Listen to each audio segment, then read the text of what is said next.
వారికి ఉన్నది. అయితే ఇక్కడ వారు కొన్ని విషయాలు మరి ఈ సందర్భంగా గుర్తు లేదో రాలేదో నాకు తెలీదు, వారికి మీ ద్వారా గుర్తు చేయదలుచుకున్నాను.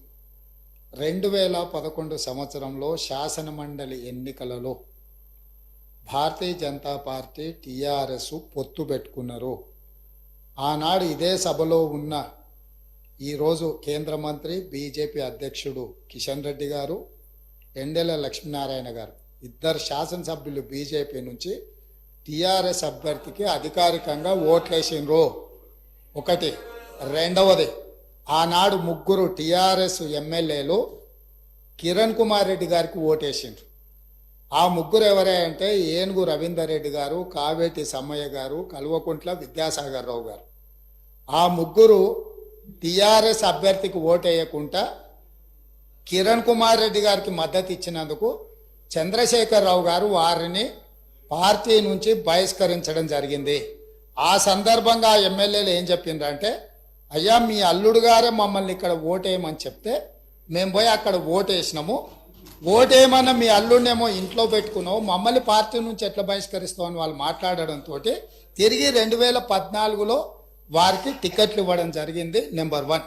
నెంబర్ 2, 2014 నుంచి 2023 వరకు పార్లమెంటులో ఏ సందర్భం వచ్చినా అధికారికంగా అక్కడ రికార్డులు ఉన్నాయి.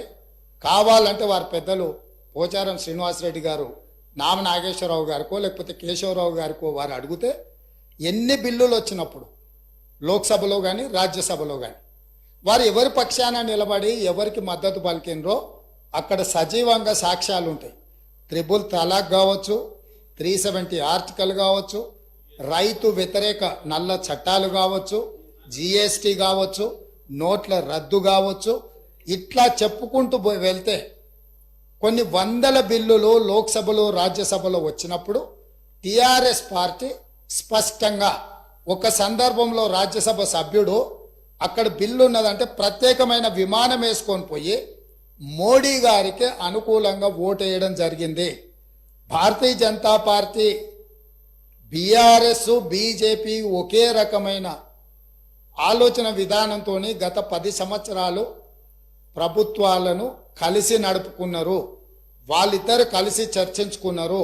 ఇంతెందుకు, వాళ్ళ పార్టీ అంతర్గత విషయం ముఖ్యమంత్రి గారిని మార్చాలని ఇక్కడ చాలామంది మాజీ మంత్రులు చంద్రశేఖరరావు గారిని దించేసేయాలి, తారక రామారావు గారిని ముఖ్యమంత్రిని చేయాలని చెప్పి ఆ మంత్రివర్గంలో ఉన్న వాళ్ళే చంద్రశేఖరరావు గారి మీద అవిశ్వాసం ప్రకటించి తారక రామారావు గారిని ముఖ్యమంత్రిని చేయండి అని వాళ్ళు మాట్లాడినరు.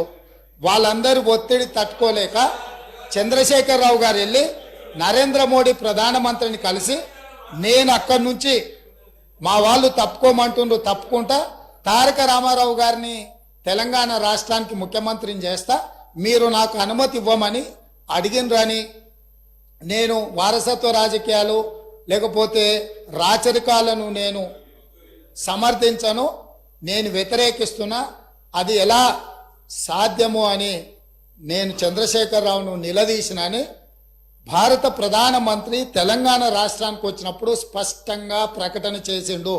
ఇప్పుడు పెద్దలు శ్రీనివాసరెడ్డి గారిని నేను అడుగుతున్నా, మీకు ఎలాంటి సంబంధాలు లేకపోతే, అనుబంధం లేకపోతే, ఆయన అనుమతితోనే మీరు నిర్ణయాలు తీసుకోకపోతే మీ పార్టీ అంతర్గత వ్యవహార ముఖ్యమంత్రిని మార్చుకోవడం అనేది, అట్లాంటి విషయం కూడా మోడీ గారి అనుమతిని అడిగిందంటే మీ బంధం ఫెవికల్ బంధం.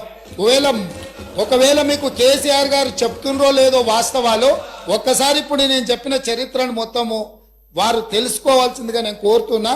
మీకు కొన్ని చెప్తాడు, కొన్ని దాస్తాడు.